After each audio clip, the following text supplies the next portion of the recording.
በጣም ስትፈልጉ ታጣላችሁ። መፈለግ ስታቆሙ ደግሞ ማግኘት ትጀምራላችሁ። ሶ የዛ የምትፈልጉት ፈለግኩት ያላችሁትን ነገር ኢምፖርታንስ ወይም አስፈላጊነት ይሄ ማቅለል ስትጀምሩ በቀላሉ ታገኙታላችሁ። ለምሳሌ ታዋቂ የምትሉትን ሰው አስቡት። እንዴት ነው የምታዩት? በጣም ትልቅ አድርጋችሁ ነው የምታዩት። ራሳችሁን ደግሞ ትንሽ አድርጋችሁ ነው የምታዩት። ያመፈልጉትን ይሄ ውጤቱን ማለት ነው በጣም እንደዚህ በሰቀላችሁት ቁጥር፣ በጣም እንደ ሴሌብሪቲ ባያችሁት ቁጥር እሱ ደግሞ እናንተን እንደ ደጋፊና እንደ ተመልካች ነው የሚያችሁ፣ እንደ ትንሽ አድርጎ ነው የሚያችሁ። እሱን ትልቅ አድርጋችሁ እናንተን ትንሽ አድርጋችሁ ከሆነ የምታዩት አታገኙትም። ህይወት ላይ ደግሞ ያቀለልነውን እና ኖርማል ያደረግነውን ነገር ነው የምናገኘው። አሁን ህይወታችሁ ላይ በቀላሉ እያገኛችሁት ያላችሁት ነገር ምንድን ነው ካላችሁ ኖርማል ያደረጋችሁትን ነገር ነው።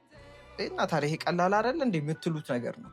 ለእናንተ ኦብቪየስ የሆነውን ነው የምታገኙት። ስለዚህ የምትፈልጉትን ነገር ለማቅለል አንዱ የምታደርጉት ነገር ምንድን ነው?